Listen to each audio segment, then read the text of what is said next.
നമ്മുടെ കുറിവാക്യത്തിലേക്ക് വാ. യാക്കോബിന്റെ ലേഖനം 4-ാം അധ്യായം 7-ാമത്തെ വാക്യം. ആകയാൽ നിങ്ങൾ ദൈവത്തിന് കീഴടങ്ങുവീൻ, പിശാചിനോട് എന്ത് ചെയ്യുക?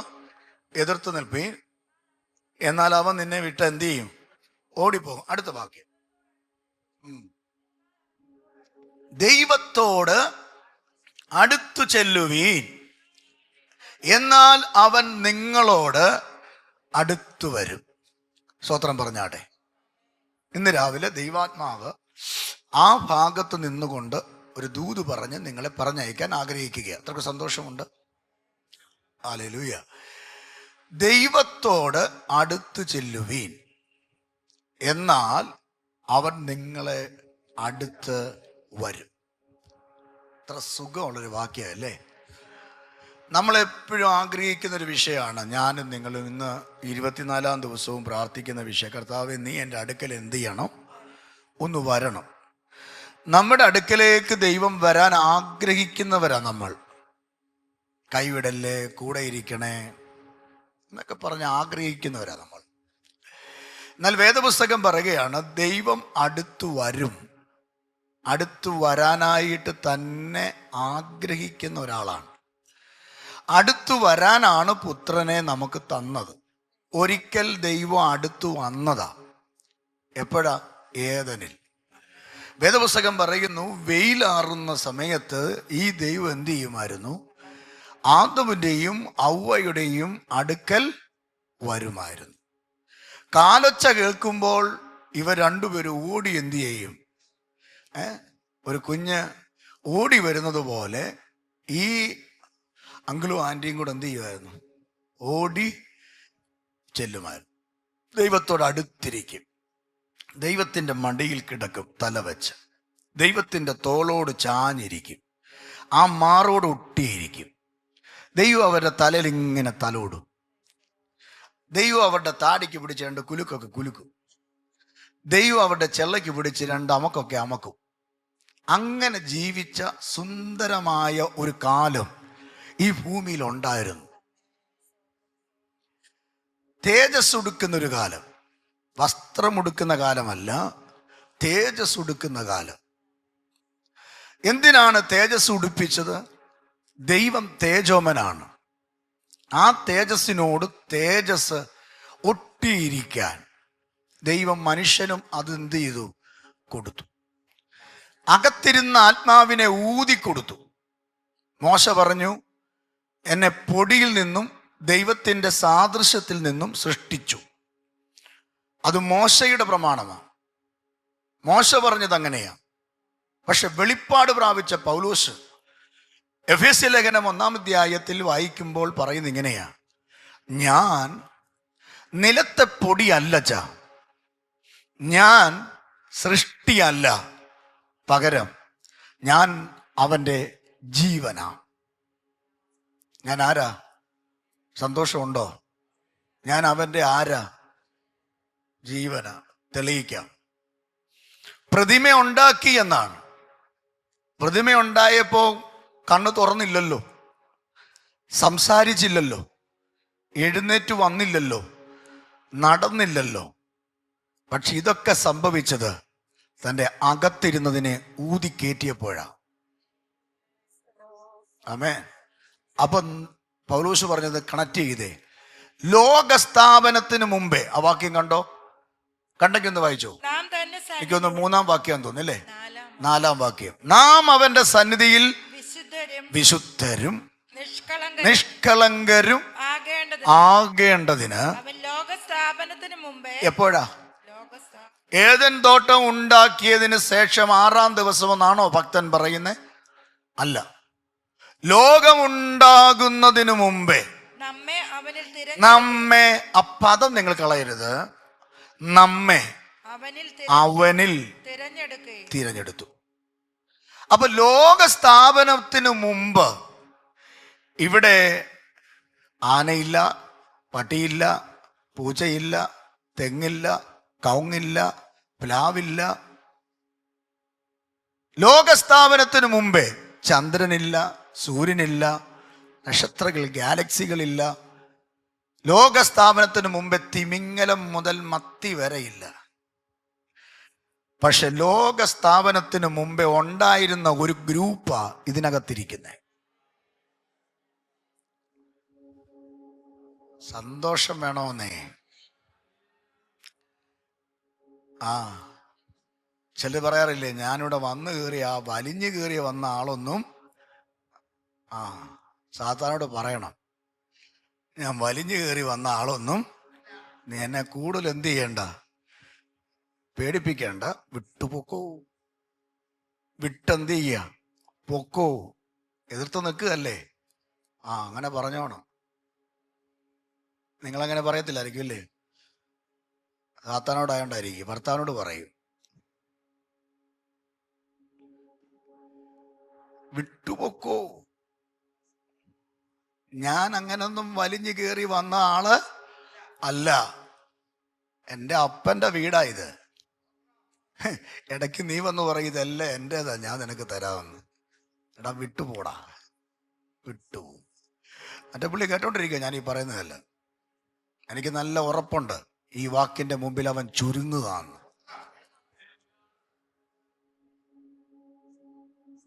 നിന്റെ നന്മയെ കെടുത്താൻ, നിന്റെ സ്വസ്ഥത അപകരിക്കാൻ, ദൈവത്തിൽ നിന്ന് നിന്നെ അകറ്റാൻ, പാപം ജയിപ്പിച്ച് തേജസ് നഷ്ടപ്പെടുത്താൻ നോക്കിയ പിശാച് ഈ 24-ാം ദിവസം വിട്ടുപോകണം.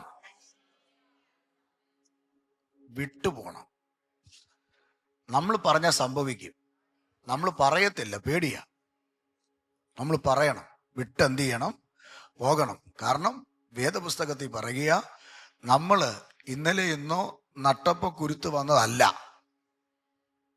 ഹലോ, എന്നോട് വന്നേ ഒന്ന്. നട്ടപ്പ കുരുത്ത് വന്നത് അല്ല.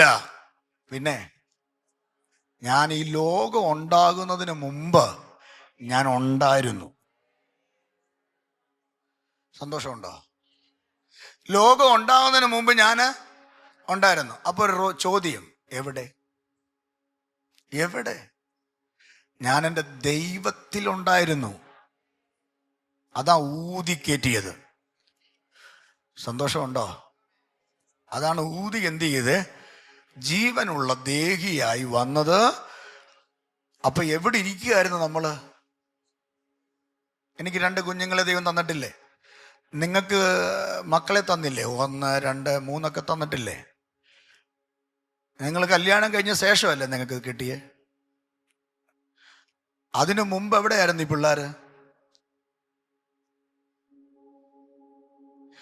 അതിനല്ലേ പറയുന്നത് എൻ്റെ രക്തമാണെന്ന് പറയുന്നില്ലേ? രക്തത്തിൽ എന്തോ അടങ്ങിയിട്ടുണ്ട്? രക്തത്തിൽ എന്തോ അടങ്ങിയിട്ടുണ്ട്? ശക്തിയോടെ പറ, അതിൻ്റെ ബലത്തോട് പറ. 2 രക്തത്തിലാണ് എന്തടങ്ങിയിരിക്കുന്നത്? ജീവൻ. അപ്പൊ എൻ്റെ ജീവനാണ് ഇവിടെ ഇരിക്കുന്ന 2. നിങ്ങളുടെ ജീവനാണ് അവിടെ ഇവിടെയൊക്കെ നിൽക്കുന്നത്. അങ്ങനാണെങ്കിൽ നാം ദൈവത്തിൻ്റെ അകത്തിരിക്കുക എന്ന് പറഞ്ഞാൽ അതിൻ്റെ അർത്ഥം അവൻ്റെ രക്തത്തിൽ നമ്മൾ ഇരിക്കുകയായിരുന്നു.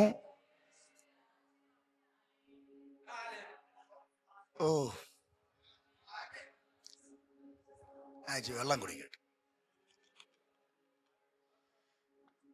സാധാരണ ഉപദേശിമാരുണ്ടല്ലോ പ്രസംഗിക്കാൻ പാട്, ഇവിടെ ഭയങ്കര പാട്. ഉപദേശിമാരാണെങ്കിൽ കണ്ണു അടയ്ക്കത്തില്ല, സ്തോത്രവും പറയത്തില്ല, ഹല്ലേലൂയയും പറയത്തില്ല. അവർ പ്രസംഗിക്കുമ്പോൾ എന്ത് ചെയ്യണം? നിങ്ങളെല്ലാം ഉപദേശിമാരാന്ന് തോന്നുന്നു.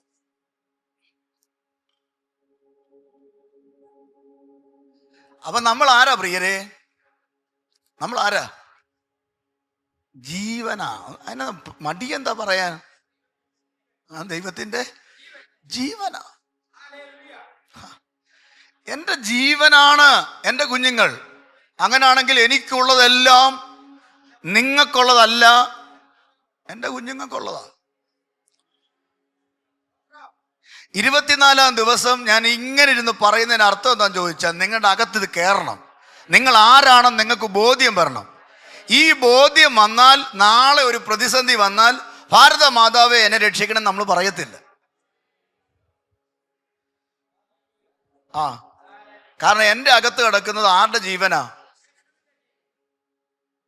വചനം പറയുന്ന ഹൃദയം കവിഞ്ഞു വരുന്നത് അല്ലോ വാ എന്ത് ചെയ്യുന്നേ? പ്രസ്താവിക്കുന്നേ. ഹൃദയത്തിനകത്ത് എന്ത് കവിയുന്നു അത് നിങ്ങളുടെ വായിൽ എന്ത് ചെയ്യും? വരും. അത് സിനിമാ പാട്ടാണെങ്കിൽ ഈ യോഗം കഴിഞ്ഞ് പോകുന്ന വഴിക്ക് അതും പാടിക്കൊണ്ട് എന്ത് ചെയ്യും? ഇനി ദൈവത്തിന്റെ പാട്ടാണെങ്കിൽ അതും പാടിക്കൊണ്ട് എന്ത് ചെയ്യും? എന്താണോ നിറഞ്ഞിരിക്കുന്ന അതേ തുളുമ്പത്തുള്ളൂ. അങ്ങനാണെങ്കിൽ ഇന്ന് രാവിലെ നിങ്ങളുടെ അകത്ത് ദൈവത്തിന്റെ ജീവനാണ് കിടക്കുന്നെങ്കിൽ ആ ജീവൻ തുളുമ്പണം.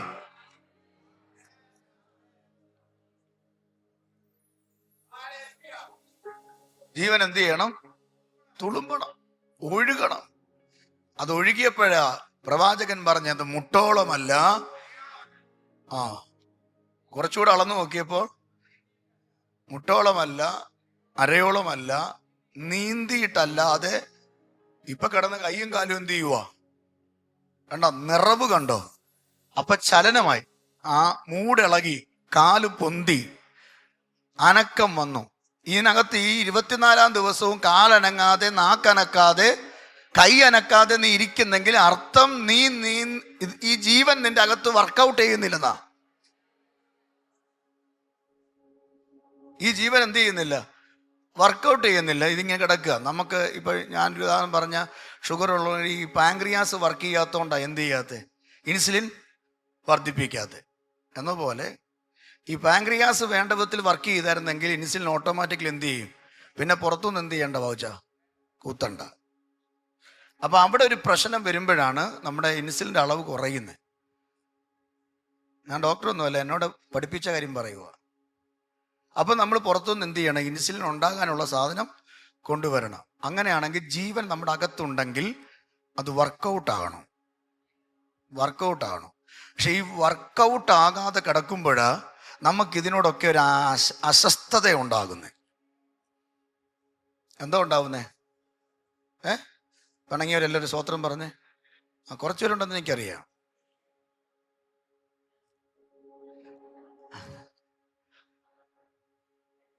ഇപ്പൊ നിങ്ങൾ പറയും ഞാൻ കേൾക്കാൻ, പിന്നെ ഈ മൈക്കും വെച്ച് ഇത്രയും തൊണ്ട കീറുമ്പോൾ കേൾക്കാതിരിക്കുകയാണ്. ഇപ്പൊ നോക്കിക്കേ, ഇതെന്ത് ചെയ്യണം? 24-ാം ദിവസം വർക്കൗട്ട് ചെയ്യണം. സ്തോത്രം പറഞ്ഞേ. കഴിഞ്ഞ ദിവസം തിരുവനന്തപുരത്ത് നിന്നൊരു സഹോദരൻ വിളിച്ചു. പുള്ളിക്കാരൻ ഈ ബാങ്കിൽ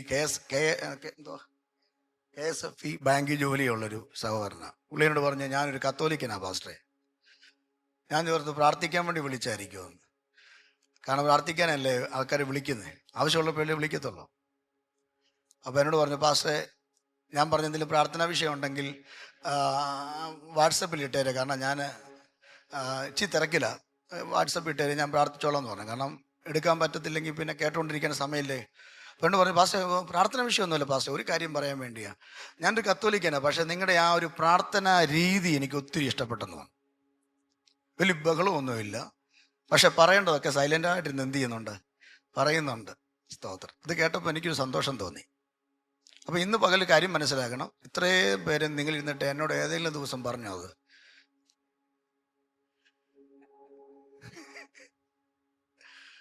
സ്തോത്രം. അപ്പം നിങ്ങൾ നോക്കിക്കേ, അതിനെ കേട്ടിട്ട് വേണ്ടേ അല്ലേ? അപ്പം നിങ്ങൾ നോക്കിക്കേ, ശാന്തമായിട്ടിരുന്ന് എന്ത് ചെയ്യുക? ഈ കാര്യങ്ങൾ പറയുക. ആത്മാവ് വരുമ്പോൾ ചാടി എഴുന്നേക്കും, അത് വേറെ കാര്യം. ആത്മാവ് വരുമ്പോൾ എന്ത് ചെയ്യും? ചാടി എഴുന്നേക്കും. അതുകൊണ്ടാണ് പണ്ട് ജോർജ് മാത്യു പുതുപ്പള്ളി പറഞ്ഞേ, പള്ളിയിൽ ശുശ്രൂഷ ചെയ്തുകൊണ്ടിരിക്കുമ്പോൾ ഒരു അച്ചായൻ അവിടെ കിടന്ന് അല്ലേലിയോ സ്തോത്രം പറയുമായിരുന്നു. സ്തോത്രം പറയുമ്പോൾ പള്ളിക്കാർക്ക്, ഇടവക്കാർക്ക് ഒരു ബുദ്ധിമുട്ട്. കാരണം ആൾക്കാരെ ശുശ്രൂഷ ചെയ്ത് ഭയങ്കര കാസയൊക്കെ എടുത്ത് ക്രൂശീകരണമൊക്കെ പറഞ്ഞുകൊണ്ടിരിക്കുമ്പോൾ ഈ പുള്ളി ഇവിടെ അല്ലേലിയോ എന്ന് പറയും. എൻ്റെ നല്ല ജോർജ് മാത്യു പുതുപ്പള്ളിയുടെ പ്രസംഗം കേട്ടവർക്ക് അറിയാം. അപ്പോൾ പള്ളി കമ്മിറ്റിക്കാരെല്ലാം കൂടെ അരമനെ ചെന്നിട്ട് പറഞ്ഞു, അച്ഛാ ഒരു കാര്യം ചെയ്യണം, ആ പുള്ളിയോട് പറഞ്ഞാൽ മിണ്ടാതിരിക്കും, ഞങ്ങൾക്ക് ശുശ്രൂഷയൊന്നും എന്ത് ചെയ്യാൻ പറ്റുന്നില്ല, കാണാൻ. പണ്ട് നമ്മൾ കാണുകയല്ലായിരുന്നു. നിങ്ങൾ പറഞ്ഞിട്ടില്ലേ, മുന്നിൽ പോയി നിൽക്കണം, കാണണം, അനുഭവിക്കുമെന്ന് പറഞ്ഞിട്ടുണ്ടോ? ഇല്ല. കാണാൻ വേണ്ടി പോയ ആൾക്കാരുണ്ട്, ഇന്നും കാണാൻ പോകുന്നവരുണ്ട്. കുർബാന കാണാൻ പോകുന്ന കേട്ടില്ലേ നിങ്ങൾ? പക്ഷെ നമ്മൾ കുർബാന കാണാൻ പോവല്ല, കുർബാന അനുഭവിക്കാൻ പോവാ. നമുക്ക് കാണാൻ വകുപ്പില്ല. ഇവിടെ കാണാൻ ഒന്നുമില്ല. ഇവിടെ കുന്തിരിക്കമില്ല, വടിയില്ല, അരക്കെട്ടില്ലാണ്ട് ഒരു പഴയ ഷർട്ട് ഇട്ടുകൊണ്ടിരിക്കുക. സ്തോത്രം. ഭാര്യയെ ബുദ്ധിമുട്ടിക്കേണ്ടെന്ന് പറഞ്ഞ് ഇതൊക്കെ എടുത്തിട്ടെ. അപ്പൊ നോക്കിക്കേ. അപ്പൊ പുള്ളിക്കാരൻ പറഞ്ഞു, ഞാൻ കൈകാര്യം ചെയ്യാന്ന് പറഞ്ഞു. എന്നിട്ട് ഈ സ്തോത്രം അല്ലേലിയോ പറയുന്ന അച്ഛനെ വിളിച്ചിട്ട് പറഞ്ഞു, അച്ഛാ, പള്ളിക്കാർക്കൊന്നും വലിയ താല്പര്യമൊന്നും ഇല്ല നിങ്ങൾ കിടന്നിങ്ങനെ ഹല്ലേലൂയ സ്തോത്രമൊക്കെ പറയുന്നതിന്. അതിന് എന്നാ ചെയ്യണം അച്ഛാ? അതിന് ഒറ്റ കാര്യമേ ഉള്ളൂ. അടുത്ത ഞായറാഴ്ച വരുമ്പം ശാന്തമായിട്ട് എന്ത് ചെയ്യണം? ഇരിക്കണം. ശാന്തമായിട്ടിരിക്കണം. പുള്ളി പറഞ്ഞു, അച്ഛൻ പറഞ്ഞതല്ലേ, ഉപദേശിമാരെ പോലല്ലോ. ഉപദേശിമാരെ കണ്ട ആർക്കാ വില? അച്ഛനെ കണ്ട കൈയൊക്കെ പിടിച്ച് എന്ത് ചെയ്യും? മുത്തു. അവിടെ മുത്തിയവന് ഇവിടെ വന്നാൽ നമുക്ക് വിലയില്ല. അതാ വിഷയം. അവിടെ മുട്ടയിൽ നിന്ന് ആരാധിക്കുന്നത്. അവിടെ കത്തോലിക്ക പള്ളി മുട്ടയിൽ നിന്ന് എന്ത് ചെയ്യുന്നത്? ആരാധിക്കുന്നത്. എത്ര മണിക്കൂറാ? രാവിലെ 6 മണിക്ക് പോയാൽ 11 മണി വരെ എന്ത് ചെയ്യും? ഈ പുള്ളി ഔത്തോശലം കണ്ട് രക്ഷിക്കപ്പെട്ട് സ്നാനപ്പെട്ട പിന്നെ കസേരയിൽ ഇറങ്ങത്തില്ല. അപ്പൊ നിൽക്കേണ്ടിടത്ത് നിൽക്കാന്. അപ്പൊ നോക്കിക്കേ, അച്ഛൻ പറഞ്ഞു, അച്ഛൻ്റെ വാക്കല്ലേ, അച്ഛൻ്റെ വാക്ക് അംഗീകരിച്ചു. അടുത്ത ഞായറാഴ്ചയായി പുള്ളി ഇങ്ങനെ ശുശ്രൂഷയൊക്കെ ചെയ്തുകൊണ്ടിരിക്കുന്ന സമയത്ത് ഈ പുള്ളിയുടെ അകത്ത് ഈ സാധനം കയറി എന്ത് ചെയ്യുക? പുള്ളി അവിടെ കിടന്ന് എന്ത് പറഞ്ഞു? ഹല്ലേലൂയ എന്ന് പറഞ്ഞു. അപ്പൊ കമ്മിറ്റിക്കാരെല്ലാം ഇങ്ങനെ നോക്കിയില്ല, അച്ഛനെ നോക്കി. ഞങ്ങളെ ചതിച്ചല്ലോ, പുള്ളി പറഞ്ഞല്ലേ പറയാമെന്ന്. പുള്ളി എന്ത് ചെയ്തിട്ടില്ല. സമയങ്ങൾക്ക് നിങ്ങൾ എന്നെ നോക്കാറില്ലേ? അതുപോലെ. അപ്പൊ അച്ഛൻ പറഞ്ഞു, ഞാൻ പറഞ്ഞതാ, അവനെ കിടന്ന് ബഹളം വെക്കുക എൻ്റെ കുഴപ്പമാണോ? അപ്പൊ പിന്നെ ഈ പുള്ളി എന്ത് വിളിച്ചു? അച്ഛൻ വിളിച്ചു പറഞ്ഞു, എൻ്റെ മേടയിലോട്ട് വരാൻ പറഞ്ഞു. മേടയിൽ വന്നു കഴിഞ്ഞാൽ പറയടാ, നിന്നോട് പറഞ്ഞല്ലേ കിടന്ന് ബഹളം വെക്കരുത്, കമ്മിറ്റിക്കാരാകപ്പാടെ പ്രശ്നമോ? അവിടെ 3 വർഷം പാമ്പിടിച്ച് ഞാൻ ഇരുന്ന് വോട്ടറാന്ന് പറഞ്ഞു. അച്ഛാ, ഔത്തം പറ്റിപ്പോയി, ഞാൻ ഇനി എന്ത് ചെയ്യത്തില്ല. എന്നിട്ട് ഈ പുള്ളി പോയപ്പോൾ അച്ഛൻ നോക്കിയപ്പോൾ ഈ അച്ഛൻ്റെ കാലിൽ എന്തില്ല? ചെരുപ്പില്ല. കാലിൽ ചെരുപ്പില്ല. നടു റോഡിൽ ചൂടത്ത് ഈ അച്ഛൻ ചെരുപ്പിടാതെ നടക്കുന്നത്. അപ്പൊ ഈ അച്ഛനൊരു കാര്യം ചെയ്തു, വിളിച്ചിട്ട് പറഞ്ഞു, ദേ അടുത്ത ഞായറാഴ്ച സൈലൻ്റായിട്ട് അടങ്ങി നിന്ന കുർബാന കഴിയുമ്പോൾ ഞാൻ നിങ്ങൾക്കൊരു ചെരുപ്പ് വാങ്ങിച്ചു തരുന്നു. ചെരുപ്പ് എന്ത് ചെയ്യും? ചെരുപ്പ് വാങ്ങിച്ചു തരാം. അന്നേരം ഈ സംഭവം എന്താ അറിയാമോ? ചെരുപ്പ് വാങ്ങിച്ചു തരുന്നപ്പോൾ പുള്ളിക്ക് ഭയങ്കര സന്തോഷം. കാരണം നാളുകളായിട്ട് എന്ത് ഇട്ടിട്ടില്ല? ചെരുപ്പ് ഇട്ടിട്ടില്ല. അപ്പോൾ പിന്നെ തീരുമാനിച്ചു, എന്നാൽ പിന്നെ ചെരുപ്പ് കിട്ടുന്നല്ലേ, മിണ്ടാതിരുന്ന നമുക്ക് എന്തോ കിട്ടും? ചെരുപ്പ് കിട്ടും. അടുത്തത് ഞായറാഴ്ചയായി. കമ്മിറ്റിക്കാർ പറഞ്ഞു, ഞാനെല്ലാം ശാന്തമാക്കിയിട്ടുണ്ട്, നിങ്ങൾ ഇനിയും ബഹളമൊന്നും എന്ത് ചെയ്യരുത്, വെക്കരുത്, പുള്ളി ഇനി മിണ്ടത്തില്ല എന്ന് അച്ഛൻ പറഞ്ഞു. അടുത്ത ഞായറാഴ്ചയായപ്പോൾ വീണ്ടും കുർബാന നടന്നുകൊണ്ടിരിക്കുമ്പോൾ യേശുവിൻ്റെ ക്രൂശീകരണത്തെക്കുറിച്ച് പറഞ്ഞപ്പോൾ പുള്ളിയുടെ അകത്തൊന്നും ഇങ്ങനെ ജൊരഞ്ഞു പൊങ്ങാൻ തുടങ്ങി. അല്ലാതൊന്നും ഹല്ലേലൂയ സ്തോത്രം പറയാൻ പറ്റില്ല. അകത്തൊന്ന് പൊങ്ങുമ്പോഴേ ഈ ഹല്ലേലൂയ സ്തോത്രം. അത് ഞാൻ പറഞ്ഞ വാ പ്രസ്താവിക്കുന്നത് അകത്തുള്ളപ്പോഴാണ്. അല്ലാതൊന്നും ഹല്ലേലൂയ പറയാത്തില്ല. നമ്മുടെ ഇടയിൽ ഹല്ലേലൂയ പറയാത്തിരിപ്പില്ലേ? എന്താ കാര്യം? അകത്ത് പൊങ്ങുന്നില്ല, അത്രയേ ഉള്ളൂ. ഇനി ഇവിടെ ഉപദേശി കയ്യും കാലും ഇട്ട് അടിച്ചിട്ട് 40 ഇനി 80 ആക്കിയാലും എന്ത് ചെയ്യത്തില്ല. ഇനി ഒറ്റ വഴിയേ ഉള്ളൂ, ഞൊരഞ്ഞു പൊങ്ങാൻ എന്ത് ചെയ്യണം? അങ്ങോട്ട് ചെന്നിട്ട് തലയിട്ട് കൈ വെച്ച് പറഞ്ഞാൽ എൻ്റെ യേശുവിൻ്റെ നാമത്തിൽ അകത്തങ്ങോട്ട് ഞൊരഞ്ഞു പൊങ്ങട്ടെ എന്ന് പറയുമ്പോൾ ഈ സാധനം പൊങ്ങി വരും. അപ്പോൾ ഹല്ലേലൂയ പറയും.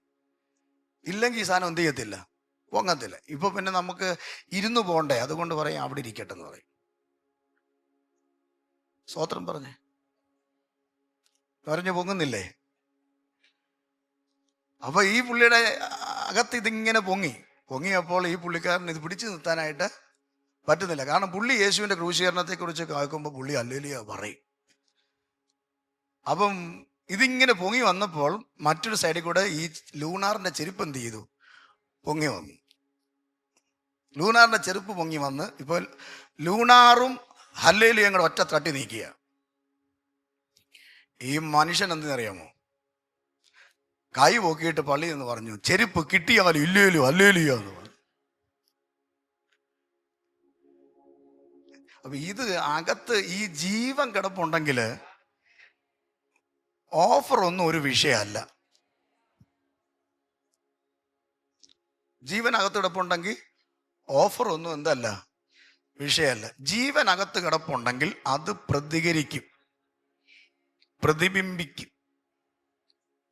ഐസി കിടക്കുന്ന ഒരു വ്യക്തിക്ക് ജീവൻ ഇല്ലെങ്കിൽ അവിടെ കിടക്കും, ജീവൻ ഉണ്ടെങ്കിലോ ഇങ്ങനെ വലിച്ചുകൊണ്ടിരിക്കുന്ന അർത്ഥം എന്തുവാ? അപ്പോഴാണ് നമ്മൾ പറഞ്ഞത് ഇവിടെ മാത്രം ഇച്ചിരി പറഞ്ഞിട്ടില്ലേ, അത് ജീവനുള്ളത് കൊണ്ടാണ്. ഇനി ഈ വലിവും ഇല്ലെങ്കിൽ പറയും ആ മാസ്ക് മാറ്റിയിട്ട് ഞങ്ങൾ കൊണ്ടുപോയിക്കോളാം എന്ന് പറയും. സ്തോത്രം.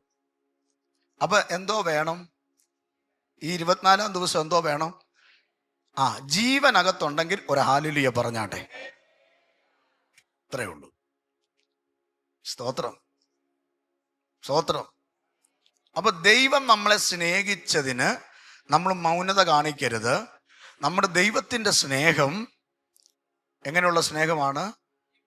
ജീവനോടെയുള്ള ക്രിസ്തുവിൻ്റെ സ്നേഹം. ഇവിടെ വായിച്ച വാക്യം ഞാൻ ചില കാര്യങ്ങളൂടെ പറഞ്ഞിട്ട് പ്രാർത്ഥിക്കാം. ഇവിടെ വായിച്ച 8-ാമത്തെ വാക്യം തോന്നുന്നു വായിച്ചത്. യാക്കോബ് 4:8 വായിച്ചേ. യാക്കോബ് 4:8. ദൈവത്തോട് അടുത്ത് ചെല്ലുവീൻ, എന്നാൽ അവൻ നിങ്ങളോട് എന്ത് ചെയ്യും? അടുത്തു വരും. ദൈവത്തോട് അടുത്ത് ചെന്നാൽ ദൈവം നമ്മളെ കൈവിടത്തില്ല. 24-ാം ദിവസം ദൈവാത്മാവെ ഞാൻ പറയുകയാ, നിങ്ങൾ ഏതു മനുഷ്യന്റെ അടുത്ത് ചെന്നാലും പരാജയമാ. ചില വർഷങ്ങൾ രക്തസ്രാവം പിടിച്ച ഒരു സഹോദരി, നമുക്കറിയാം മോശയുടെ ന്യായപ്രമാണം അനുസരിച്ച് 2 രോഗങ്ങൾ ഡേഞ്ചർ സോണിൽ നിൽക്കുന്ന രോഗങ്ങളാണ്. ഡേഞ്ചറാണ് എന്ന് പറഞ്ഞാൽ ഒറ്റപ്പെടലുകൾ അനുഭവിക്കേണ്ട രോഗമാണ് 2 ഒന്ന് കുഷ്ഠരോഗം, മറ്റൊന്ന് രക്തസ്രാവം. കുഷ്ഠരോഗത്തിനുള്ളതായ അതേ കാര്യങ്ങളാണ് രക്തസ്രാവം വന്ന ഒരു സഹോദരിയെയും സമൂഹം കാണുന്നത്. ഞാൻ കഴിഞ്ഞ പ്രാവശ്യം എപ്പോഴും ഒന്ന് ഓർപ്പിച്ചതാണ്, ഇങ്ങനെ രോഗം വന്നു കഴിഞ്ഞാൽ അവർ പാളയത്തിനകത്തല്ല, പാളയത്തിന് പുറത്താണ്. മോശയെ ന്യായപ്രമാണം അനുസരിച്ച് അവൾ ഇരിക്കുന്ന അല്ലെങ്കിൽ അവൻ ഇരിക്കുന്ന ചേറിൽ മറ്റൊരാൾക്ക് ഇരിക്കാൻ പറ്റത്തില്ല.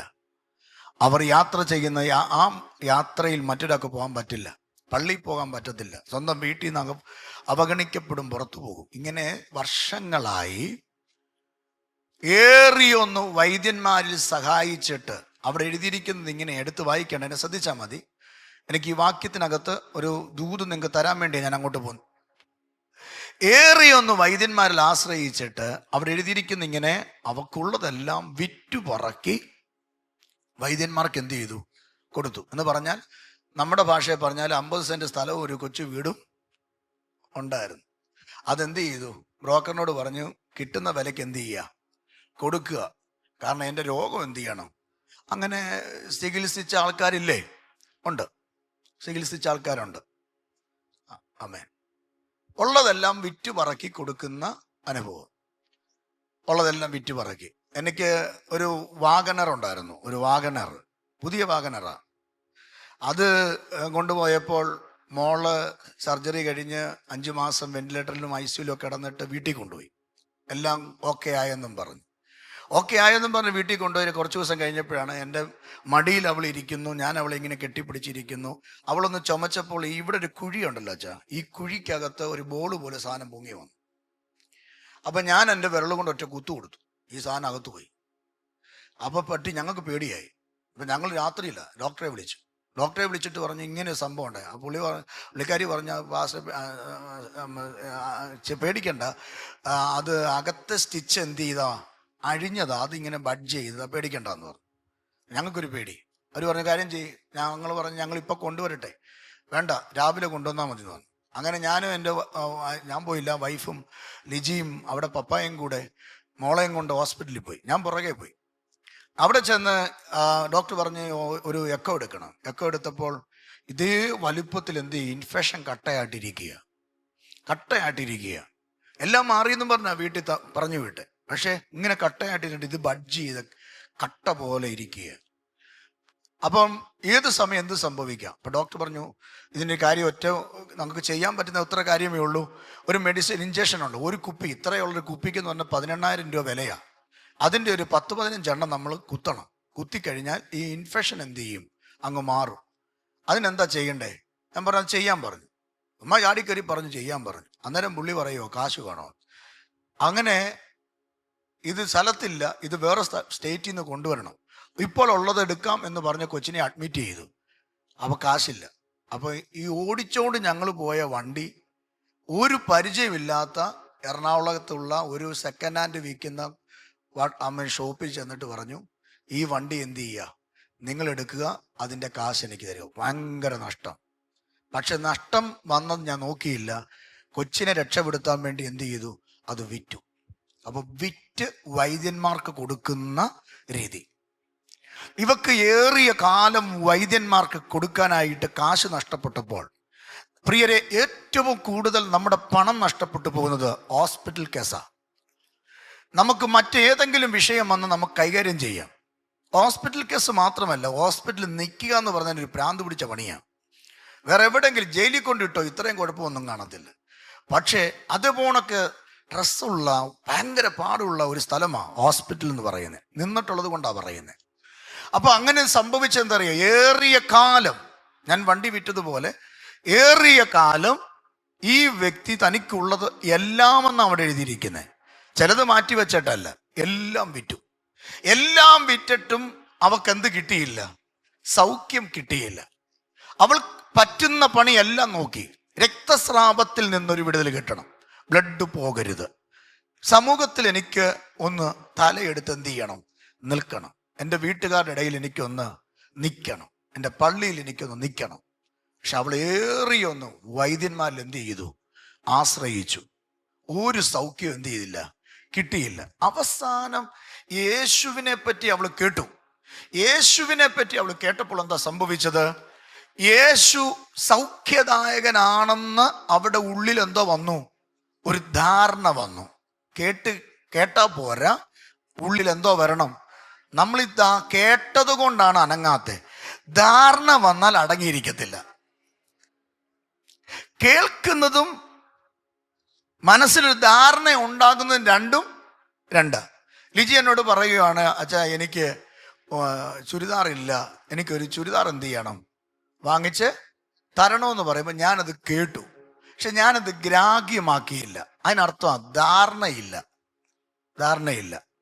അപ്പൊ എന്ത് സംഭവിക്കൂ, ഞാനൊരു ധാരണ ആ വിഷയത്തിൽ വരാത്തത് കൊണ്ട് ഞാൻ കേട്ടെന്ത് ചെയ്തു, ഇതിലെ കേട്ടിട്ട് ഇതിലെ എന്ത് ചെയ്തു, വിട്ടു. അതിനർത്ഥം എന്തുവാ, ഞാൻ വാങ്ങിച്ച് കൊടുത്തില്ല, കാരണം ഞാൻ കേട്ടു വിട്ടതേ ഉള്ളൂ. പക്ഷെ അവൾ പറഞ്ഞ വാക്ക് എനിക്കൊരു ധാരണ വന്നു. എന്താ ധാരണ, സത്യമാണ് അവൾ പറഞ്ഞത്, അവൾക്ക് നല്ലൊരു ചുരിദാർ ഇല്ല. അപ്പൊ കേട്ടിട്ട് വിട്ട ആള് ഞാൻ അവിടെ തന്നെ ഇരിക്കും.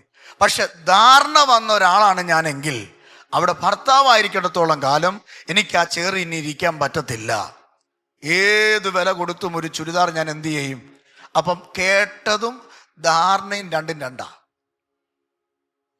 ഇവൾ കേട്ടെന്ന് മാത്രമല്ല, ഇവക്കൊരു ധാരണ ഉണ്ടായി. എന്ത്, യേശുവിനെ പലരും കേട്ടിട്ടുണ്ട്. എൻ്റെ കൂടെ വന്നേ, യേശുവിനെ പലരും എന്ത് ചെയ്തിട്ടുണ്ട്, കേട്ടിട്ടുണ്ട്. എല്ലാവരും യേശുവിനെ കേൾക്കാത്ത ആരിലും ഉണ്ടോ, യേശുവിനെ കേൾക്കാത്ത ആരിലും ഉണ്ടോ? നമ്മുടെ കുടുംബങ്ങളിൽ പെട്ട ആളുകൾ യേശുവിനെ കേട്ടിട്ടില്ലേ? പക്ഷേ നമ്മുടെ സമൂഹത്തിലില്ലേ, നമ്മുടെ ഈ സൊസൈറ്റിയിലില്ലേ യേശുവിനെ കേട്ടവർ? യേശു ആരാണെന്ന് അറിയാവുന്നവരുണ്ടല്ലോ. പക്ഷെ യേശുവിനെ കുറിച്ചൊരു ധാരണ വന്നപ്പോഴല്ലേ ഇതിനകത്ത് കയറി വന്നേ. ഒരാമയും പറഞ്ഞേ. നിങ്ങൾ ആമയും പറയാതെ സ്തോത്രം പറയാതെ ഇങ്ങനെ കഥാപ്രസംഗം കേൾക്കുമ്പോൾ കേട്ടോണ്ടിരുന്ന ഇന്ന് 3 മണിയാ ഞാൻ വിടത്തില്ല.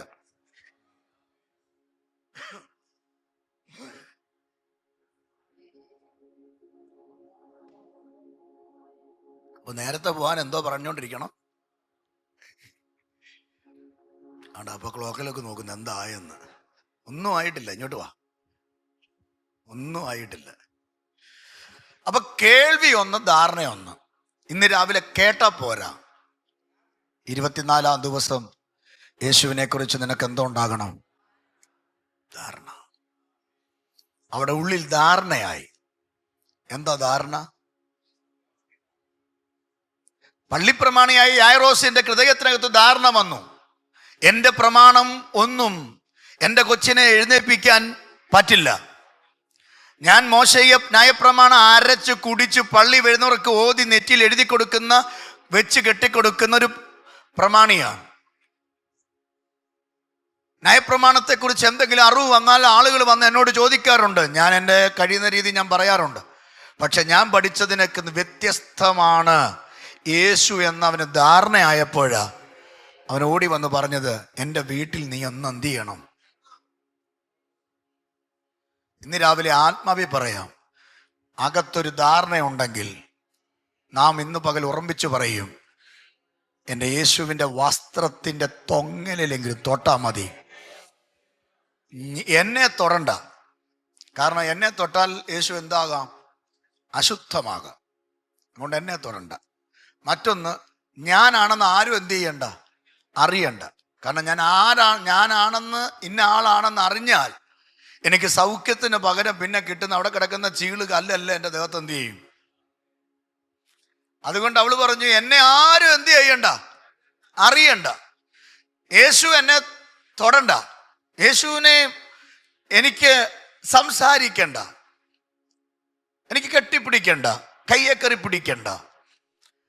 യേശു ഇട്ടിരിക്കുന്ന വസ്ത്രത്തിന്റെ ആ തൊങ്ങലൽ എനിക്ക് എന്ത് ചെയ്താൽ മതി. കണ്ട ധാരണ കണ്ടോ? ധാരണയിലുണ്ടായ വിശ്വാസത്തിന്റെ വർധനവ് കണ്ടോ? എന്താ അവള് വിശ്വാസം വർദ്ധിച്ച്? അവൾക്ക് യേശുവിനെ കുറിച്ചൊരു ധാരണയുണ്ട്. പക്ഷെ പല ധാരണയും വെച്ചാണ് അവൾ ഏറിയൊന്ന് വൈദ്യന്മാരിൽ എന്ത് ചെയ്തത്, ആശ്രയിച്ചത്. അവൾ ചിന്തിച്ച് ഇന്ന ഹോസ്പിറ്റലിൽ ചെന്നാൽ അവിടെ എനിക്ക് എന്ത് കിട്ടും, സൗഖ്യം കിട്ടും. എൻ്റെ അയലോക്കത്തുള്ള എൻ്റെ കൂട്ടുകാരി എൻ്റെ കൂടെ പഠിച്ച ആൾ പറഞ്ഞു, ഇന്ന ഡോക്ടറെ അടുത്ത് പോയാൽ നിന്റെ ഈ വിഷയത്തിന് എന്തോ കിട്ടും, എന്നോട് വന്നേ, സൗഖ്യം കിട്ടും. അപ്പം ഞാൻ അവിടെ ഓടി, എനിക്ക് കിട്ടിയില്ല. ഞാൻ വീട്ടിൽ വന്നിങ്ങനെ ഇരുന്നപ്പോഴാണ് പള്ളിയിലെ ആൾക്കാർ ചോദിച്ചു, എന്താ ഇപ്പം യോഗത്തിനൊക്കെ? അന്നേരം പറഞ്ഞു, എനിക്ക് ഇന്ന രോഗമുണ്ട്. അത് ഇന്നടത്തിയല്ലേ, തിരുവല്ലായ്ക്കെല്ലാം പറഞ്ഞു. ഞാൻ അവിടെ എന്ത് ചെയ്തു, ഓടി. ഇതെല്ലാം ധാരണയുടെ പുറത്താ. പക്ഷെ ആ ധാരണയിൽ ഒന്നും സംഭവിക്കാതെ വന്നപ്പോൾ ഒരു ദിവസമൊക്കെ മനസ്സിലായി, നസ്രായന്റെ അടുക്ക ചെന്നാൽ, ആമേൻ, വാ തുറന്നൊരു സ്തോത്രം പറയുന്നേ,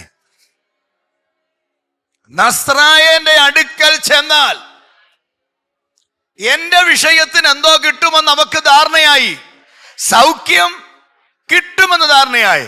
അവൾ ദൈവത്തിന്റെ അടുക്കൽ ഓടി വന്നു. യാക്കോബ് പറയുക, നിങ്ങൾ ദൈവത്തിന്റെ അടുക്കൽ വന്നാൽ അവിടെ സംഭവിക്കുന്ന റിസൾട്ട്, അവൻ നിങ്ങളോട് അടുത്തു വരും. വിശ്വസിക്കുന്നോ? നിങ്ങളുടെ അടുത്ത് കർത്താവ് വരുമെന്ന്, നിങ്ങളുടെ അടുക്കൽ യേശു വരുമെന്ന്. നിങ്ങൾ ചില വിഷയത്തിൽ മടുത്തിട്ടുണ്ടാകും, ചില പ്രോബ്ലം നിങ്ങളെ വല്ലാതെ അസ്വസ്ഥപ്പെടുത്തുന്നുണ്ടാകും, നിങ്ങളെ പലപ്പോഴും ചില വിഷയത്തിനകത്ത് നിങ്ങളെ ഉറക്കത്തെ കെടുത്തുന്നുണ്ടാകും. ഒരുപക്ഷെ നിന്റെ ശരീരത്തിലെ ബലഹീനതയായിരിക്കാം, നിന്റെ പേഴ്സിന്റെ ശൂന്യതയായിരിക്കാം, നിന്റെ കുടുംബത്തിന്റെ പശ്ചാത്തലമായിരിക്കാം, നിന്റെ കൊച്ചിന്റെ ഹിസ്റ്ററി ആയിരിക്കാം നിന്നെ വല്ലാതെ അസ്വസ്ഥപ്പെടുത്തുന്നത്. എന്നാൽ ഇന്ന് രാവിലെ ഒരു ധാരണയോടുകൂടെ യേശുവിന്റെ അടുക്കൽ വാ. യേശുവിൽ നിന്ന് ശക്തി പുറപ്പെട്ടിട്ട്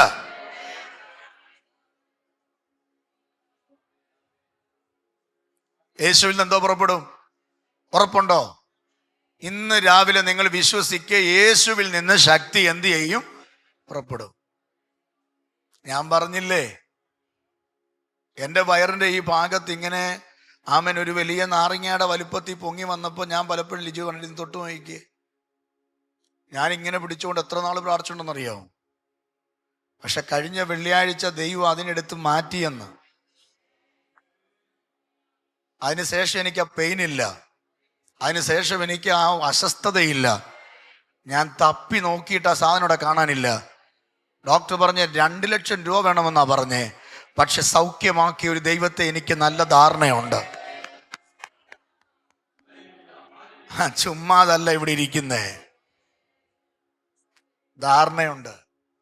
കൈ വിറയ്ക്കുമ്പോഴും ശരീരം വിറയ്ക്കുമ്പോഴും ഇവിടെ ഇരുന്ന് ശുശ്രൂഷിക്കുമ്പോൾ ശരീരം വിറയ്ക്കുമ്പോഴും എന്തിനാ ഇങ്ങനെ ഇരിക്കുന്നത് നിങ്ങൾ ചോദിക്കാം. ഒറ്റ ആൻസറേ ഉള്ളൂ, എൻ്റെ അപ്പായെ എനിക്കൊരു ധാരണയുണ്ട്, എൻ്റെ അപ്പായെ എനിക്കറിയാം, അവനോട് പറ്റിയിരുന്നാൽ അവൻ എന്നെ കൈവിടത്തില്ല. അത്രേ ഉള്ളൂ മറുപടി. അവനോട് പറ്റിയിരുന്നാൽ അവൻ എന്നെ എന്ത് ചെയ്യത്തില്ല? കൈവിടത്തില്ല. ആമേൻ പറഞ്ഞേ, ആമേൻ പറഞ്ഞേ. അവനോട് പറ്റിയിരുന്നാൽ അവൻ എന്ത് ചെയ്യത്തില്ല? ഇല്ലെന്ന്. ഞാൻ സൈമൺ ചാനോട് പറ്റിയിരിക്കുകയാണെങ്കിൽ എൻ്റെ ഒരു ആവശ്യം വന്നാൽ അദ്ദേഹത്തിന്റെ ആധാരം വരെ എനിക്ക് എടുത്തു വരും. അതാ അതിന്റെ അർത്ഥം. അവനോട് പറ്റിയിരുന്നാ മതി കുഞ്ഞേ. നിനക്കൊരു ധാരണ ഉണ്ടാകണം, ഇവിടുന്ന് എനിക്കൊരു വിടുതൽ കിട്ടുമെന്ന്. എനിക്കൊരു ധാരണ ഉണ്ടാകണം, എൻ്റെ കൊച്ചിന് വഴി ദൈവം തുറക്കുമെന്ന്. ഒരു ധാരണ ഉണ്ടാകണം, ഇന്നത്തെ ഈ ഞെരുക്കം മാറുമെന്ന്. ഒരു ധാരണ ഉണ്ടാകണം, ഈ കഷ്ടകാലം എന്നെ ഒഴിഞ്ഞു പോകുമെന്ന്. അവൾ യേശുവിന്റെ അടുക്കൽ വന്നപ്പോൾ യേശു അവിടെ അടുക്കൽ എത്തി. അവള് പറഞ്ഞത്, യേശു എന്റെ അടുക്കൽ വരണ്ട, ഞാൻ അവന്റെ വസ്ത്രത്തെ ഒന്ന് തൊട്ടിട്ട് എന്ത് ചെയ്യാ. പക്ഷെ യേശു വിട്ടോ? യേശു വിട്ടില്ല. യേശു ശിഷ്യന്മാരോട് ചോദിച്ചു, എന്നെ എടാ തൊട്ടെ? അപ്പൊ അണ്ണന്മാരെല്ലാം കൂടെ പറഞ്ഞു, ഇതെന്നാ ചോദ്യയില്ല, ഇത്രയും പുരുഷാരത്തിനിടയ്ക്ക് നിന്നെ തൊട്ടതാരാന്ന്? എന്നാ പറ്റി യേശുവേ, എന്നാ പറ്റി? നമ്മുടെ ഭാഷയിൽ ഞരമ്പിന് വല്ല പ്രശ്നമുണ്ടോ? കാരണം ഇത്രയും വലിയ പുരുഷാരം തിക്കി തിരക്കിക്കൊണ്ടിരിക്കുമ്പോ അങ്ങേ തൊട്ടെന്നോ? പത്രോസ് പറഞ്ഞു, ഞാൻ എത്ര പ്രാവശ്യം തൊട്ടിട്ടുണ്ട്. മുമ്പേ കാലേ ചവിട്ടിയില്ല, അത് ഞാനാ. ഇങ്ങനെ ഇടിച്ചു നിൽക്കുക. കർത്താവ് പറഞ്ഞു, അങ്ങനെ തൊട്ടതല്ല കുഞ്ഞേ, എന്നിൽ നിന്നൊരു ശക്തി പുറപ്പെട്ടിട്ടുണ്ട്. ഒന്ന് കരമടിച്ച് സ്വോത്രം ചെയ്യുക. 24-ാം ദിവസം ഒരു ധാരണയോടുകൂടെ യേശുവിനെ നീ തൊട്ടാൽ ആ യേശുവിൽ നിന്നൊരു ശക്തി നിന്റെ ശരീരത്തിലേക്ക് വ്യാപരിക്കും, നിന്റെ വിഷയത്തിലേക്ക് വ്യാപരിക്കും, നിന്റെ കുഞ്ഞിലേക്ക് വ്യാപരിക്കും, നിന്റെ അക്കൗണ്ടിലേക്ക് വ്യാപരിക്കും, നിന്റെ ആരോഗ്യത്തിലേക്ക് വ്യാപരിക്കും, നിന്റെ തലമുറയിലേക്ക് വ്യാപരിക്കും, നിന്റെ ശുശ്രൂഷയിലേക്ക് വ്യാപരിക്കും.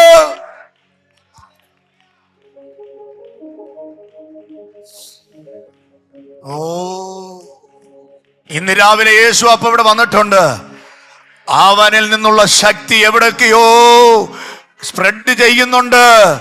തിരിച്ചറിയ.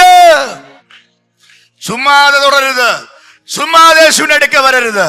ഒരു ധാരണയോടെ നീ എത്തണം. അങ്ങനെ എത്തണം. ഇനി 10-16 ദിവസമുണ്ട്. ഞാൻ ആത്മാവി പറയാം, ഇതിനകത്തൊരാൾ വരുന്നെങ്കിൽ എങ്ങനെ വരണം? ഒരു ധാരണയോടുകൂടെ വരണം. ഒരു ധാരണയോടുകൂടെ. ഇത്രയും ദിവസമായില്ലയോ, നിന്റെ തലേന്ന് കാണിച്ചില്ലെങ്കിൽ ആൾക്കാരെന്നാ ചിന്തിക്കും? ഒന്നും ചിന്തിക്കത്തില്ല. നീ വരുവേ വേണ്ട. ഒരു കോളും വരത്തില്ല എൻ്റെ പുറകെ. എന്താ വരാത്തേന്ന് ചോദിച്ചോണ്ട് വരത്തില്ല. പക്ഷെ ഞായറാഴ്ച വന്നില്ലെങ്കിൽ ചിലപ്പോൾ കോളൊക്കെ എന്ത് ചെയ്യാം, വരാം. ഇതിനകത്ത് വരത്തില്ല. പക്ഷെ വന്നാൽ എങ്ങനെ വരണം? എന്തോ ധാരണ? ഞാൻ അവന്റെ വസ്ത്രത്തെ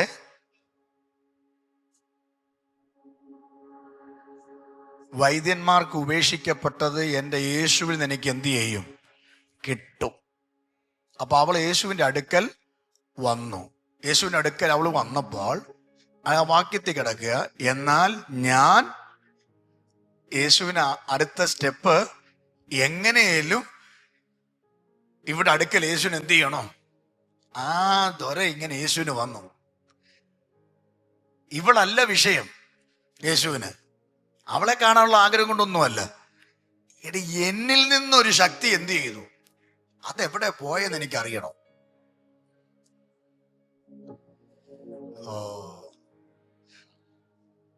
അതതിന്റെ കാര്യം ചെയ്യാതെ മടങ്ങി വരത്തില്ല.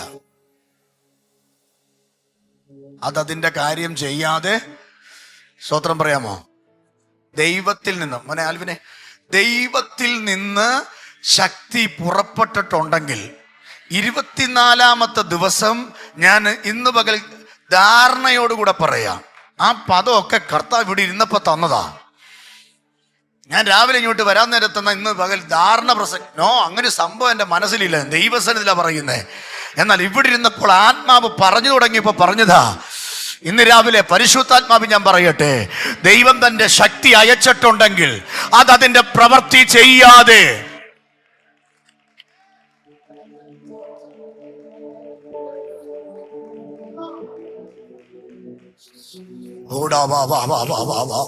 കരമടിച്ച് ആത്മാവി സ്തോത്രം ചെയ്യ.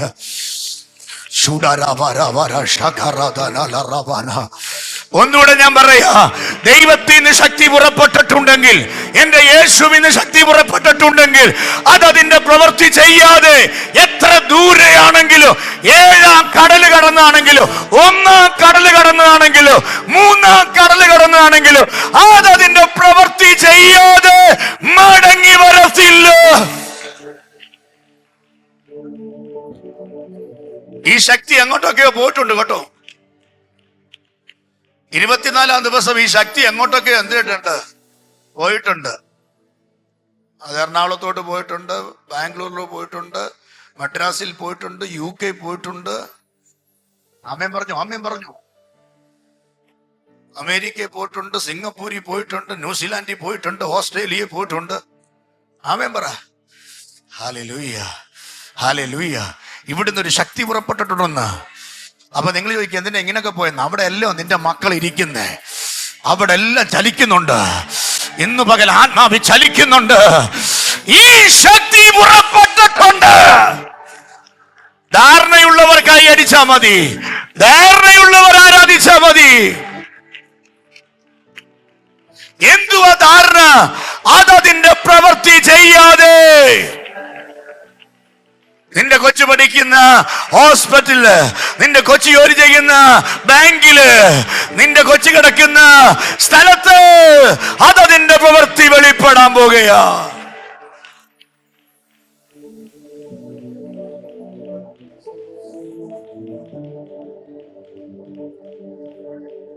ചില വാതിലുകൾ ദൈവം തുറക്കാൻ പോവുക. ചില അഡ്മിഷനുകൾ കുഞ്ഞുങ്ങൾക്ക് വേണ്ടി ഓപ്പൺ ആകാൻ പോവുക. ചില രോഗികൾ സൗഖ്യമാകാൻ പോവുക. ചിലരുടെ PR-ന്റെ വിഷയത്തിൽ, RN-ന്റെ വിഷയത്തിൽ ചലിക്കാൻ പോവുക. ഇവിടുന്ന് ഒരു ശക്തി പുറപ്പെട്ടിട്ടുണ്ട്. 24-ാം ദിവസം ഒരു ധാരണയോടുകൂടെ ആത്മാവ വിഷയത്തെ തൊടുകയാ. നിന്റെ കാര്യത്തിൽ ഒരു ധാരണയായി. നിന്റെ കാര്യത്തിൽ എന്തായി അമ്മമ്മേ? ആ ധാരണ ആയപ്പോഴാ സക്കറിയാവിനോട് പറഞ്ഞേ, നീ ഒരു ദൈവവൃത്തി കാണാതെ നിന്റെ നാക്ക് എന്ത് ചെയ്യത്തില്ല. ധാരണ വെളിപ്പെട്ടു. സക്കറിയാവ് പറഞ്ഞു, എലിസബത്ത് പറഞ്ഞു, ഈ ശുശ്രൂഷയുടെ അനന്തരാവകാശം എനിക്കില്ല. അതുകൊണ്ട് വീണ ചീട്ട് മറ്റാർക്കെങ്കിലും എന്ത് ചെയ്യുക? ഹാൻഡ് ഓവർ ചെയ്യുക.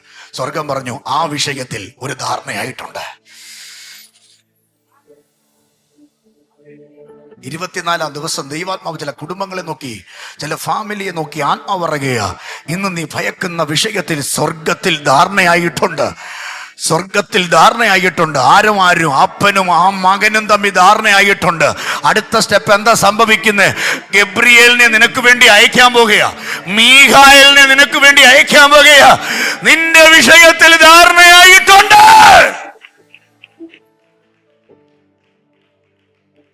അതിനാണ് അവിടെ എഴുതിയത്, നിന്റെ പ്രാർത്ഥനയ്ക്ക് ഉത്തരമായി.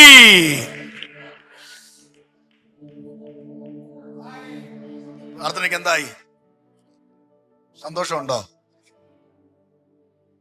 അപ്പൊ എങ്ങനെ അടുത്ത് വരണം? ഒരു ധാരണയോടുകൂടെ എന്ത് ചെയ്യണം? ചുമ്മാതെ രാവിലെ കുളിച്ചു സാരി കൊടുത്തുണ്ടെങ്കിൽ എന്ത് ചെയ്യരുത്? വരരുത്. ഇപ്പൊ ആണെങ്കിൽ വണ്ടിക്കൂലിയും കൊടുക്കണ്ടല്ലോ, ഇപ്പൊ സർവീസും ഫ്രീയാ. അപ്പൊ ചുമ്മാ എന്ത് ചെയ്യരുത്? വരരുത്. സ്തോത്രം. ചുമ്മാ അത് വരരുത്. ഒരു ധാരണയോടുകൂടെ വരണം. ആ ധാരണ നീയും ദൈവവും തമ്മിലുള്ള ബന്ധത്തിലായിരിക്കുന്നേ. പാസ്റ്ററും നമ്മളും തമ്മിലുള്ള ബന്ധമല്ല. നിങ്ങളെപ്പോലൊരു വ്യക്തി ഞാനും ദൈവവുമായിട്ട് ധാരണയിലായിരിക്കുന്നേ. അപ്പൊ നമ്മുടെ ഇടയിലൊന്നും നടക്കത്തില്ല. ദൈവവും നിങ്ങളും തമ്മിൽ ഒരു ധാരണയിലെത്തണം. കല്യാണം കഴിക്കുന്നതിന് മുമ്പ് ഒരു എൻഗേജ്മെന്റ് ഉണ്ടല്ലോ. എൻഗേജ്മെന്റിന് വല്യപ്പൻ എന്ന് പറയുന്നൊരു കാര്യമുണ്ട്. 3-ാം തീയതി ഇന്ന ഓഡിറ്റോറിയത്തിൽ വെച്ച് ഇന്ന സഭയുടെ നേതൃത്വത്തിൽ ഇന്നാടെ ഇന്ന മോനും ഇന്നാടെ ഇന്ന മോളും തമ്മിലുള്ള വിശുദ്ധ വിവാഹം നടത്താനുള്ള ധാരണയായെന്ന് പറഞ്ഞ കേട്ടില്ലേ? അതിനർത്ഥം എന്തുവാ? ധാരണ എന്ന് പറഞ്ഞാൽ നടക്കുമെന്ന്. തമ്പുരാനുമായിട്ടൊരു ധാരണയിൽ പോവാമോ? വേറെ ഒരു മനുഷ്യനോട് ധാരണ കാണിക്കരുത്. അതെല്ലാം നിന്നെ കുഴി കൊണ്ട് ചാടിക്കും. കഴിഞ്ഞ ദിവസം പറഞ്ഞു, പിശാച് ചിരിച്ചോണ്ടാ വരുന്നേ. ഒരു മനുഷ്യനോട് ധാരണ എന്ത് ചെയ്യരുത്, ഉണ്ടാക്കരുത്. ഇവൾ പറഞ്ഞു, ഞാൻ വസ്ത്രത്തിന്റെ തൊങ്ങലിൽ എന്ത് ചെയ്യും, തൊട്ടു. അത് ധാരണയാ. അവൾ എന്ത് ചെയ്തു, തൊട്ടു. ഇച്ചിരി റിസ്കാ. റിസ്ക് എടുത്തവരെ എല്ലാം ദൈവം അനുഗ്രഹിച്ചിട്ടുണ്ട്. റിസ്ക് എടുത്തവരെ ദൈവം എന്ത് ചെയ്തിട്ടുണ്ട്? ഈ ഇരിക്കുന്നത് എന്താ അല്ലേ, റിസ്കാ. അപ്പൊ എന്തോ ഉണ്ട്. കൂനിയായ സ്ത്രീ ആലയത്തിൽ വന്നത് ഈസി ആയിട്ട് BMW കാറെ കയറിയാണോ? കാറെ കയറാൻ പറ്റുമോ അവക്ക്? സീറ്റൊക്കെ അഴിക്കണ്ടേ? ഇപ്പൊ നിങ്ങൾ ഇതിലേക്ക് അന്ന് കാറുണ്ടോന്നാ? അവള് റിസ്ക് എടുത്തില്ലേ? ബർത്തിമായി വഴിയിരുന്നു കൊണ്ട് നിലവിളിച്ചു. കൂടെയുള്ളവരെല്ലാം പറഞ്ഞു, മിണ്ടടാ. റിസ്ക് എടുത്തില്ലേ? റിസ്ക് എടുത്തില്ലേ? കർത്താവ് ചോദിച്ചത്, നിനക്ക് ഞാൻ എന്ത്? കൂനിയായ സ്ത്രീയോട് പറഞ്ഞു, ഇന്ന് നീ സൗഖ്യം പ്രാപിക്കും. സൗഖ്യം പ്രാപിച്ചു. ഇന്നലെ നമ്മൾ ചിന്തിച്ചില്ലേ, 4 ആള് ചുമന്നുകൊണ്ട് ഒരു വ്യക്തിയെ, ഇന്നലെയല്ലേ ചിന്തിച്ചേ? 4 ആള് ചുമന്നുകൊണ്ട് ഒരു വ്യക്തിയെ യേശുവിന്റെ അടുക്കെ കൊണ്ടുവന്നു. റിസ്ക് എടുത്തില്ലേ? റിസ്ക് എടുത്തോ? ഈ ഉപവാസ പ്രാർത്ഥനയിലും ഇനിയുള്ള ദിവസമെങ്കിലും റിസ്ക് എടുക്കണം. ഇത്രയും നാള് നിങ്ങൾ ചിന്തിച്ച് എവിടെ വരെ പോകും, പുള്ളിക്ക് ഹൈ ഷുഗറാ, നമുക്ക് നോക്കാം എന്നൊക്കെ അല്ലേ. ഇനിയും കുഴപ്പമില്ലല്ലോ. ഇനി നമുക്ക് ഒരുമിച്ച് റിസ്ക് എടുക്കാം. ഞാൻ കേട്ടെന്നതൊക്കെ. റിസ്ക് എടുക്കാം. റിസ്ക് എടുത്തവരെ ദൈവം എന്ത് ചെയ്തിട്ടുണ്ട്? കർണാടക പോണ്ട, റിസ്ക് എടുക്കരുത്. എന്തെടുക്കണം? റിസ്ക് എടുക്കുന്നേ. ഞാൻ പറയാം, എൻ്റെ ബലവും എൻ്റെ ശക്തി കൊണ്ടൊന്നും അല്ല. ഞാൻ താഴെ പോണ്ട ആളാണ്. ഇവിടെ പല ഞായറാഴ്ച ശുശ്രൂഷിക്കുമ്പോൾ 12 ക്ലോക്ക് നമ്പർ കാണുമ്പോൾ ഞാൻ വിറയ്ക്കുന്ന ആളാണ്. ആ വിറയിലും കൊണ്ടാണ് 1 മണിക്കൂർ വിറയ്ക്കുന്നത് ഇവിടെ വന്നത്. ആ വ്യക്തി 24-ാം ദിവസം ഇവിടെ നിൽക്കുന്നെങ്കിൽ അത് റിസ്ക് എടുത്തിട്ടാ. ആ റിസ്കിന്റെ അറ്റത്ത് മറുപടിയുണ്ട്. രക്തസ്രാവക്കാരി സ്ത്രീ എന്തു ചെയ്യുന്നു മോനെ? രക്തസ്രാവക്കാരി സ്ത്രീ എന്തു ചെയ്തു? റിസ്ക് എടുത്തു. റിസ്ക് എടുത്തു. അടുത്ത 16 ദിവസം നിങ്ങൾ റിസ്ക് എടുക്കണം. പിശാച് പറയും, പോണ്ട, നീ നല്ല വെയില, തുണി അലക്കാൻ പറയും. റിസ്ക് എടുക്കണം. പല കാര്യങ്ങൾ കൊണ്ടുവരും. പല കാര്യങ്ങൾ എന്ത് ചെയ്യും? കൊണ്ടുവരും. പിശാച് പറയും, ഞാൻ ഇത് കഴിഞ്ഞിട്ടേ ഉള്ളെന്ന് പറയണം. റിസ്ക് എടുക്കണം. ഞാൻ നോക്കിയിരിക്കുക ഇന്ന് എന്തോ പരിപാടി എന്ന് പറഞ്ഞ് ചാടിക്കറി എന്ത് ചെയ്യരുത്. ഇത് പിശാച് കൊണ്ടിരുന്ന നിന്റെ അനുഗ്രഹത്തിന്റെ സമയം. ഇത് ചോരയും നീര് ഊറ്റിയിരിക്കുന്നതേ ദൈവം സാക്ഷിയായിട്ട് പറയുക. 40-30% ഉള്ള എൻ്റെ വിഷയം. എൻ്റെ വിഷയം എന്തുവാ? എനിക്കൊരു 8 ലക്ഷം രൂപ കടമുണ്ട്. അത്രേ ഉള്ളൂ. ആ 8 ലക്ഷം രൂപ കടമെന്ന് പറഞ്ഞത് മക്കൾക്ക് ഉടുപ്പ് വാങ്ങിച്ചൊന്നും അല്ല, പാസ്റ്റർമാർക്ക് കൊടുത്തതാ, സുവിശേഷ വേല ചെയ്തതാ. അതൊന്നും മാറണം. അത് മാറിയില്ലേ നിങ്ങൾ ഈ തരുന്ന കാശ് എന്ത് ചെയ്യും? ഞാൻ അങ്ങോട്ട് കൊടുത്തുകൊണ്ടിരിക്കും. അതൊന്നും മാറണം. അത് എൻ്റെ ഒരു വിഷയം. 2, കയറി കിടക്കാൻ ഒരു വീട് എന്ത് ചെയ്യണം? വേണം. ഇതാണ് എൻ്റെ റിസ്ക്. നോക്കിക്കേ, ഒന്നരെല്ലാം പോയെ ഒരു 5 മിനിറ്റ് കഴിഞ്ഞ് ഞാൻ നിർത്തത്തുള്ളൂ. സന്തോഷത്തോടെ പറഞ്ഞു കേട്ടോ. റിസ്ക് എന്ത് ചെയ്യണം? അത് റിസ്കിന്റെ ഭാഗമാണ്. നമ്മൾ എന്ത് എടുക്കണം അമ്മേ? റിസ്ക് എടുക്കണം. ദൈവസന്നിധി റിസ്ക് എടുത്താൽ, ദൈവസന്നിധിയിൽ മുട്ടുമടക്കിയാൽ, ദൈവസന്നിധി കരഞ്ഞാൽ, ദൈവത്തിന് സമയം കൊടുത്താൽ, ഇന്ന് രാവിലെ ആത്മാവിൽ ഞാൻ എഴുതി പറയാം, രക്തസ്രാവക്കാരുടെ ശരീരത്തിലേക്ക് ശക്തി പുറപ്പെട്ടതുപോലെ നിങ്ങളുടെ വിഷയത്തിനും മറുപടി കിട്ടും.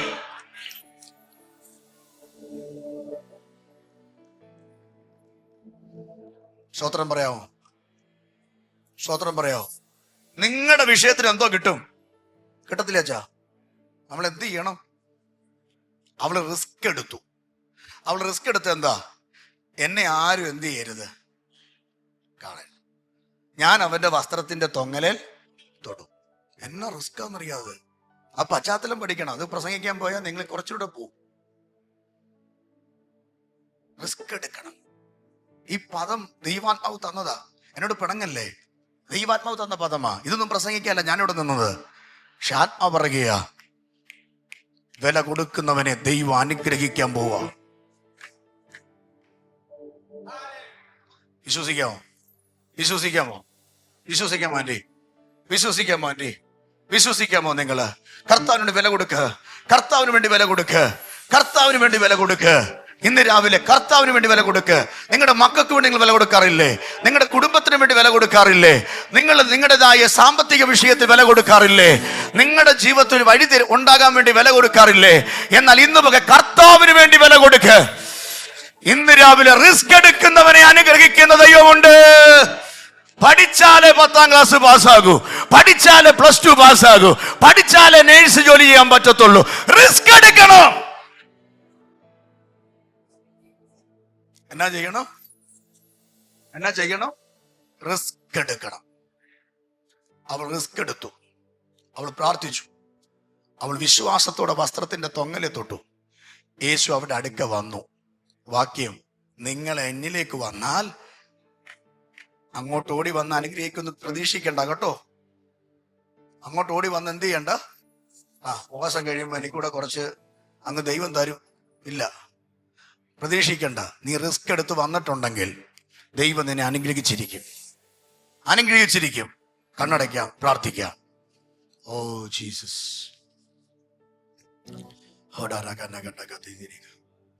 ആ പദം ഇന്ന് രാവിലെ വിശ്വസിച്ചാട്ടെ.